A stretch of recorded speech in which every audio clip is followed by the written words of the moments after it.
lethal force, whether it's legal or not, to protect his or her home. Very curious if the laws have at all, you're ex-military, so I have a feeling I know what you're going to say, but have the laws and the cultural shift changed your thinking as well? Have you seen it change the thinking in your average Australian in the past 10 years versus just saying, fuck that law? Guy says, I agree, too many oops claims. Yeah, they need to be liable for that shit. Look at the three, what was it, the Memphis Three? Is that what they were called? Now, I'm not going to say I'm an expert on that case, but they let them go. They let them out of prison and forced them to sign a document basically saying they were guilty or they would not be let out. Because if they didn't say that, then the state would have been liable. How does that sound to you for American justice? Well, if you admit you killed those kids that you didn't kill, we'll let you out of prison. If you don't admit it, we're going to have to keep you here. Yeah. Welcome to America, my friends. Our justice system is, in fact, broken. It is among the most broken of our major categories of government. Among the most broken. Prison business is big money. Political advocates, self-serving circle a mile. That's right. Prison industrial complex, yeah. Yeah, I hadn't even thought about that, but it is big business. I saw a documentary talking about that once.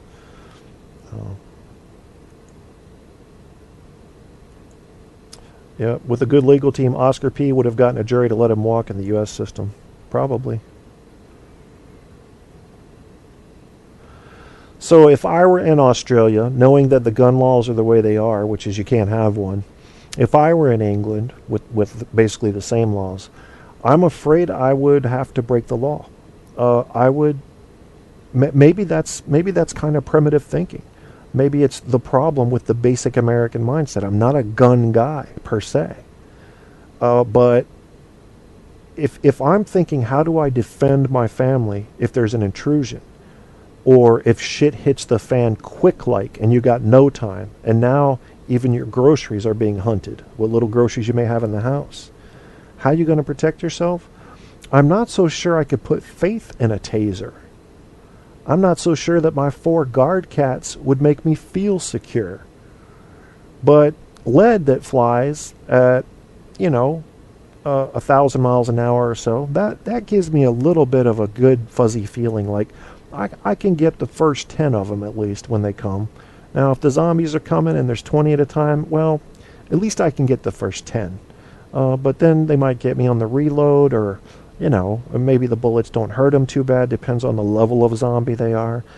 Zombie, another fucking stupid scare that people like Alex Jones like to sing about, and it's not going to happen. Do you know the chances of Americans, or anybody in the world, I don't know why I'm saying Americans right now other than we've been on that topic, to suddenly have a disease where all rational thought is gone but motor function is intact? Do you know the chances of that happening on a mass scale? Pretty much zero. You're definitely under 0.5% there. So if you're going to worry about zombies and prepare for a zombie apocalypse, but you don't have the stuff you need for this year's hurricane season if you're in Hurricane Alley, we have an issue with priorities here. Yeah. 40 cal Glock takes care of most situations. Guy, also ex-military. I never asked you, Crash Jesus, if you're still in the chat room, HTLA, if you were in the military. Barco, also ex-military.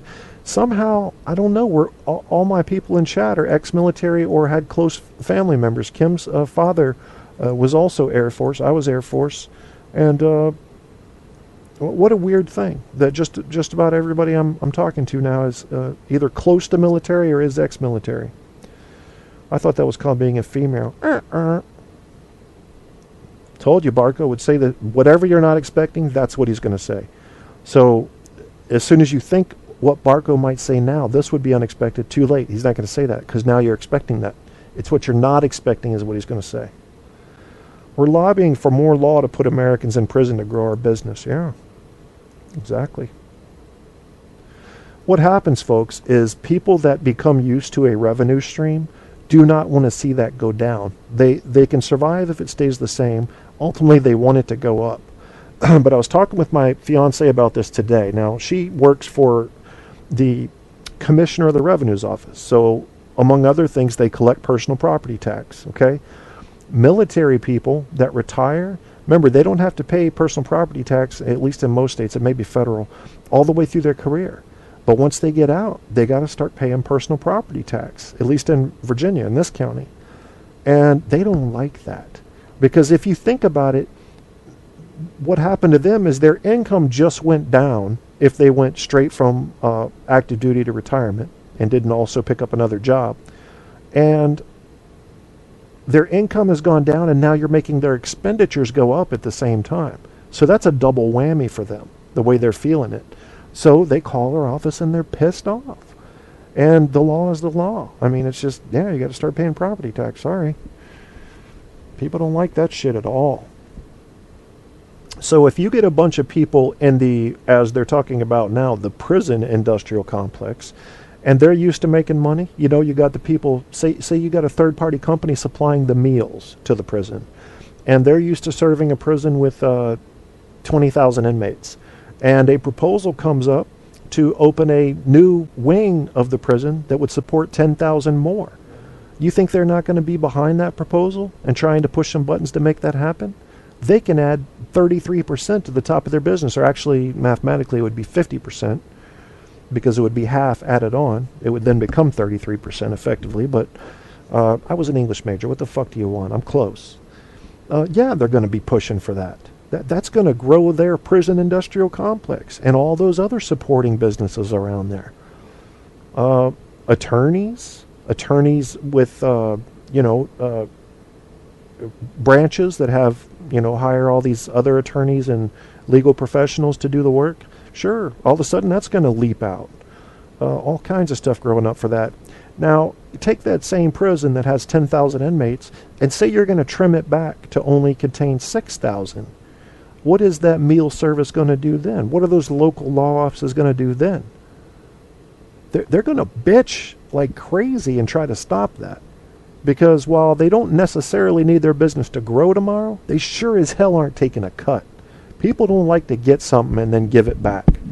Oh, they don't like that at all.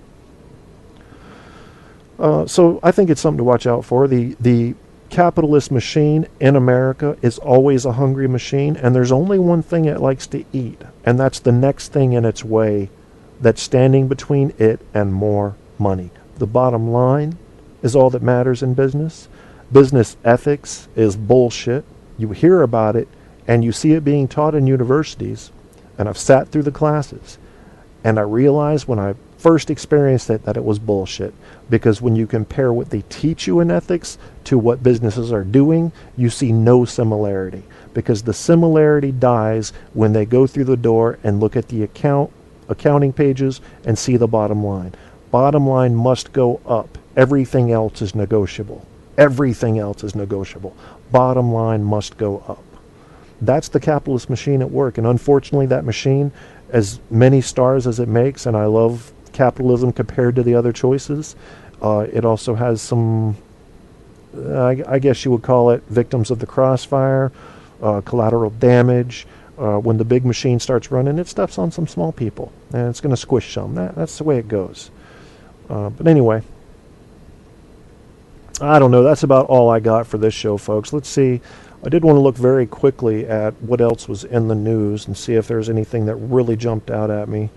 And I still don't understand Reddit very well. I really want to understand how Reddit works and why it's special, because I thought we already had sites that did that.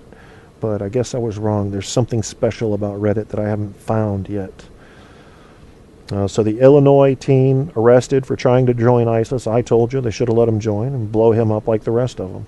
It's a free country. You should be able to join a terrorist group. I have no problem with that. Just prepare for the lead that we're about to deliver to you. That's all. And I mean that. I'm not being sarcastic. Let them join. Let anybody from America go join ISIS. I'd rather have them out there on the battlefield where I can see them than in here doing shit. Biden comment shakes U.S. Arab alliance against ISIS. What did he say? Joe Biden's got a bad habit. I'm not getting political here. I'm just saying he has a bad habit of saying the wrong shit at the wrong time. He's got balls. I'll give him that. But now he's causing problems. What did he say? I know it's got to be something fucked up. What did he say? What did he say? Oh, he's had to apologize twice. Okay, what the fuck did he say? Oh, listen to this. Okay, so he says they poured hundreds of millions of dollars, thousands of tons of weapons into anyone that would fight against Assad. Yeah.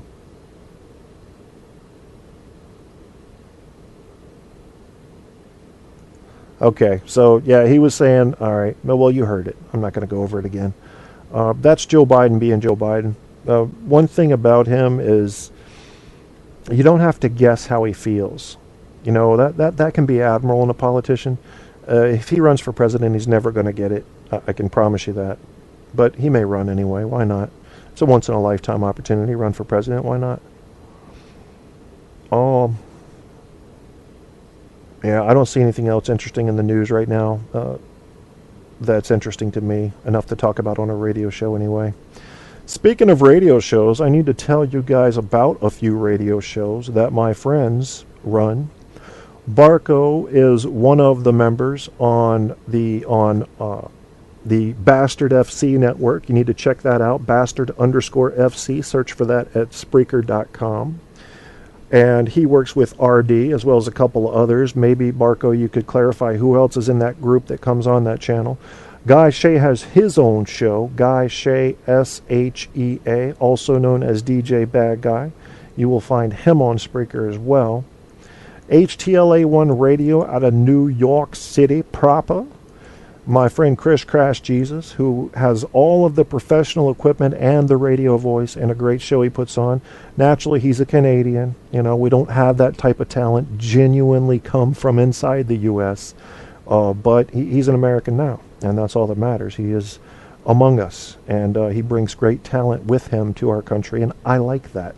See, I like foreign people. We're made of foreign people. I've always respected that about the world, that we are basically an overflow pod, if you will, for the popcorn that's popping in the world. And everybody lands here. The crooked kernels, the dark kernels, the light kernels, the cheese popcorn, the chocolate-covered crickets that look like popcorn but aren't. You don't know, but they got in. That's what I like about this, because we have a little bit from everywhere, and sometimes a lot from some places. And I just think it makes for a stronger country. The wider the culture variation, the better. Especially when you can learn to live with one another and not fucking shoot each other over shit. But I'm not giving up my guns. Sorry, guys. First and Second Amendment, exactly as they are. And that's the way it's got to be. Second Amendment is subject to interpretation. I've always wrestled in my head with the well-regulated militia part. I don't know. That's something to talk about on another show. So we got Chris Crash Jesus in there, HTLA1. He and his wife do an excellent show together, and they both do their own separate shows. And Barco, we talked about. I want to make sure I got in his extra people. Who are they? If he said. No, he didn't say yet. Who else has a show on here? Andrew doesn't do a show, but think about this, guys, and you radio show hosts know this. So you get Andrew, who is an Australian. Tell me women don't love him right off the bat in America. Who in America doesn't like Australians? We love you guys. Women go crazy over you guys just from the accent. They think you all must be Crocodile Dundee. And they love it. You just, so do a show and you win, man. Trust me, Andrew, just do one. I don't care if you talk about fucking marbles, okay? They're going to love you for it. So you should do one. Think about it. Who did I miss? I know I missed a couple people. I can't remember the jump. Kim doesn't have a show yet, but she don't write her off. She may just do it. She may. J.R. Wild. I think J.R. Wild does his own show. You'll have to look him up. Sounds just like it sounds. J.R. Wild. I can't remember who that is on my brain. OC girls are the best, says Chris Crash Jesus. I've actually never met